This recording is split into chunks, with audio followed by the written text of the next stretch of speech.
Welcome everyone, Christine here with a discussion about the Skulltaker in Total War Warhammer 3 Omens of Destruction DLC, for which Creative Assembly has released a bunch of details, as well as talked about what they're looking to change for Khorne. So we got the starting position, the faction effects.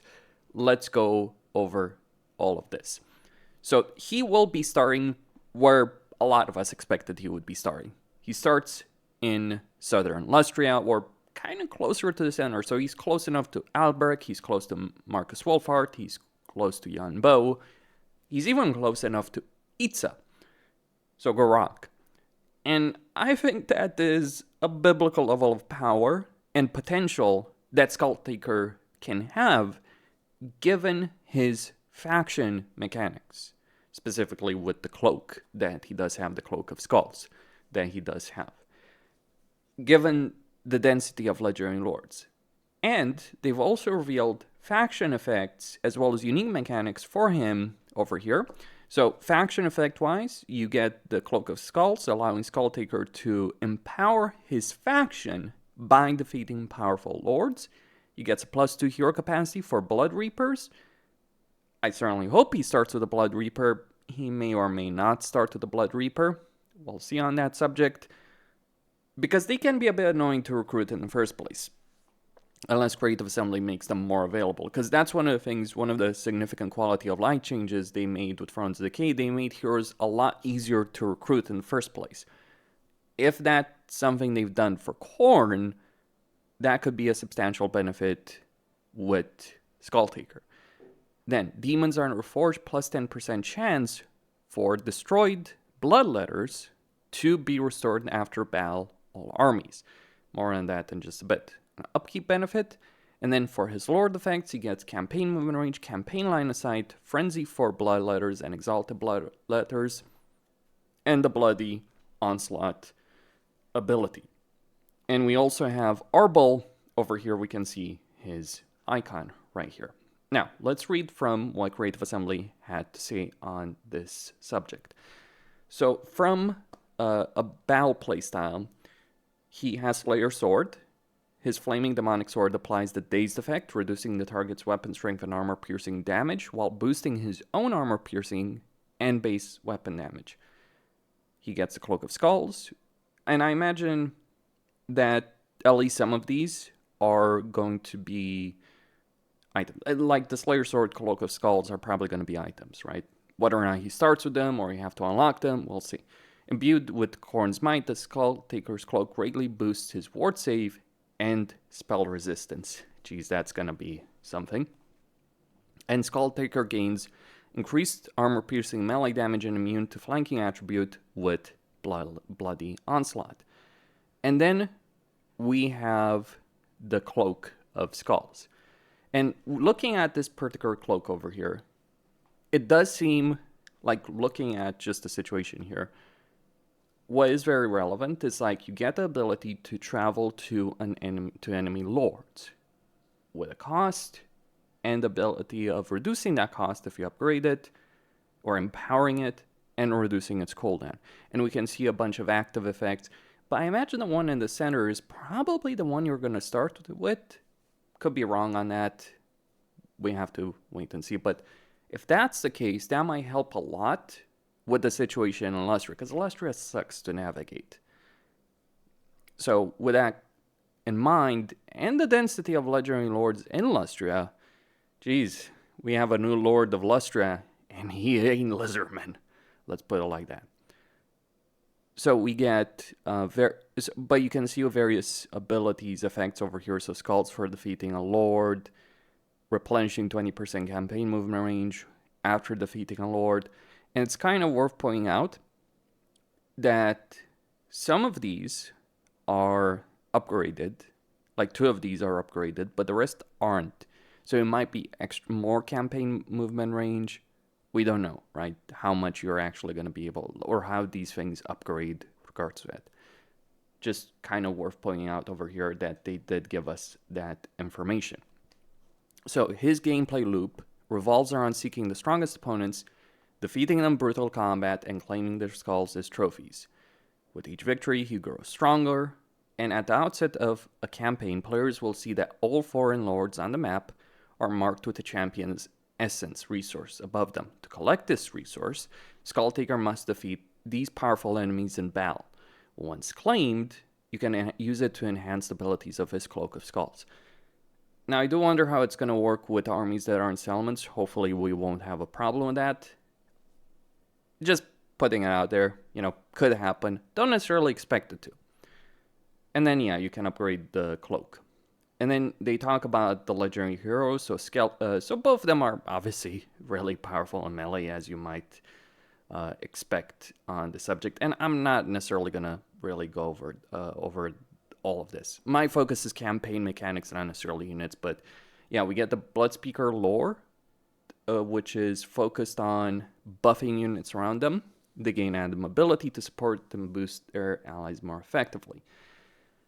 And then we get more stuff. So Blood Beasts, Slaughter Boots, Khorne Gores, Wrathmongers, Skull Reapers, which are basically Warriors of Chaos, less armor and dual wielding weapons. That might be a bit of a problem with regards to armor. And I'll get into that just a second. But they've changed the skull front. So you can now purchase rewards using skulls with the amount you spend unlocking higher tiers of rewards. This creates a progression loop that transforms what was once a single button into a dynamic feature offering varied benefits. Bonuses to armies, growth, control, corruption, stats, and more. And so they've added 10 different choices over there. And then we have changes to Unholy Manifestation. So Eternal War spawns an army. That remains the same.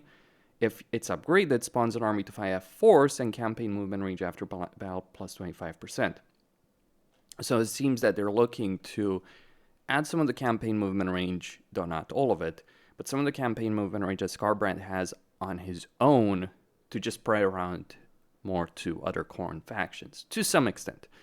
Khorne's Galère, take control of Unoccupied Ruin, and if it's upgraded, take control of Unoccupied Ruin, and Occupied Ruin will be a Tier 2 settlement.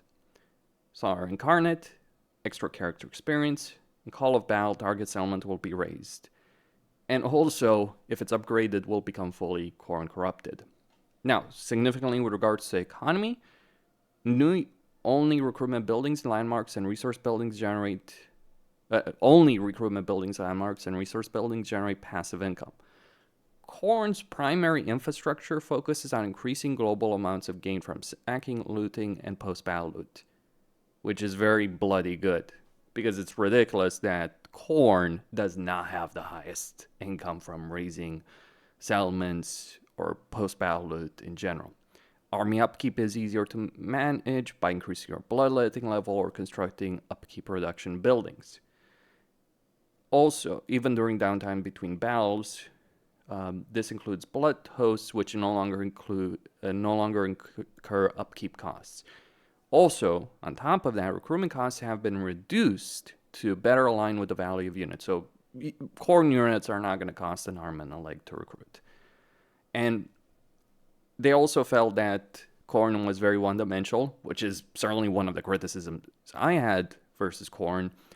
And so what they're doing here, Blood Hosts will no longer spawn unless you spend skulls on it. Though they don't have upkeep anymore. That's better, much better.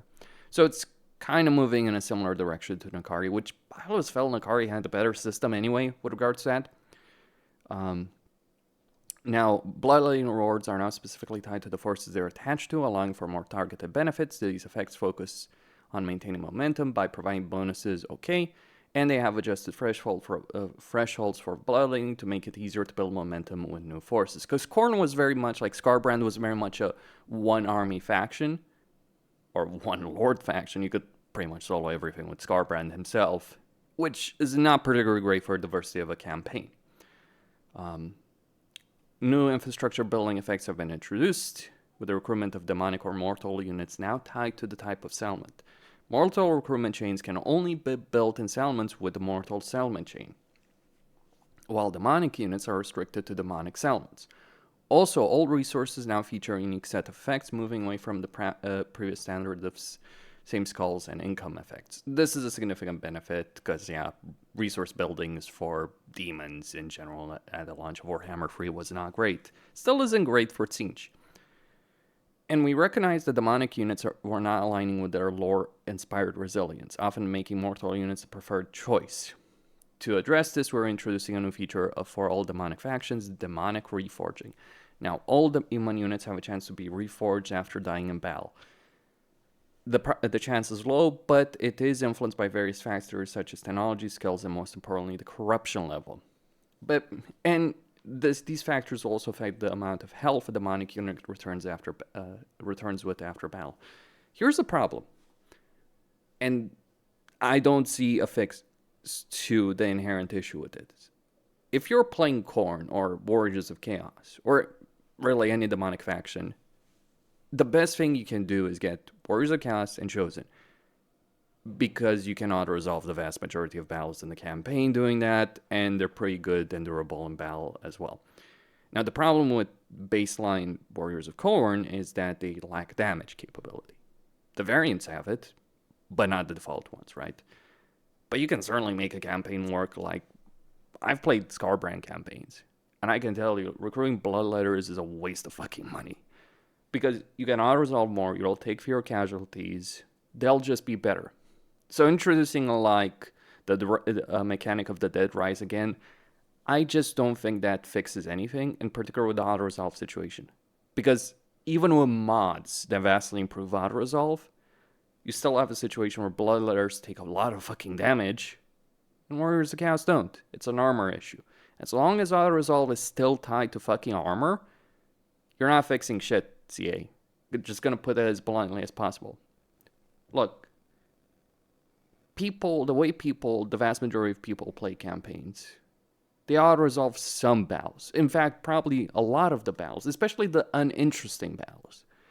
And so people gravitate towards armies that allow them to avoid grindy, annoying, boring battles more. That is one of the reasons why Warriors of Chaos and Chosen work so well, and why demonic units don't.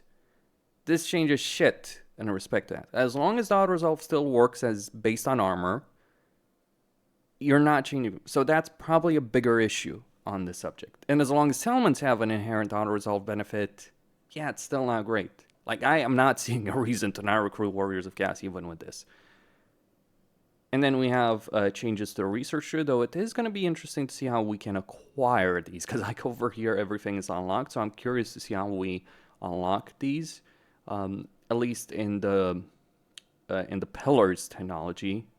Maybe it's just, like, or just in general, like, what's the research time, all that kind of stuff. We don't know. So the pillars give you campaign bonuses, armor give you battle bonuses. I think I'm probably going to focus on the pillars.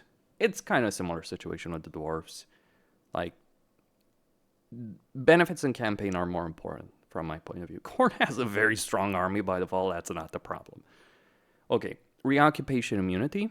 So this is something that may help, though I'm not sure if it's good enough. So the AI would often reoccupy recently raised regions, blocking Khorne's intended expansion into these areas. To solve this, we have introduced a reoccupation immunity for regions raised by Khorne factions. So when a Khorne faction raises a region, it cannot be colonized by any faction, including Khorne, for 3 turns. But here's the problem with this. One of the issues with raising settlements is that the way the AI is scripted is that the AI wants to resettle regions. That's how the AI behaves. So the question I have, yeah, you might make it immunity, but is an AI faction's army going to start moving to that settlement the moment you raise it? Or are they only going to start moving toward that settlement after the first 3 turns? Because if it's the moment you raise it, nothing's changed. If it is after 3 turns, that is a significant change, absolutely. But we'll see on that.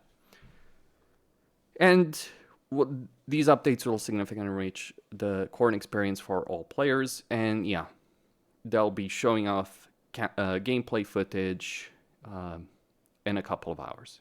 Questine, signing out. Stay tuned for more. I do think that there's potential for quite a few of these things to work out well, but we will see. Next up, we'll get Maneater. which is very welcome. And I think it's showing like the priority, like Khorne is a big priority for CA to get right in this DLC, and showcase as well. Or at the very least, showcase what they're doing with Khorne. Ogres are obviously a big priority. Greenskins, Greenskins just work right now in the game. Don't get me wrong, there are always things that they can improve on, but they didn't necessarily need a rework. Though they're getting something of a rework, we don't know exactly what. But Ogres and Khorne absolutely did. So stay tuned to see what's going to be coming with all of that.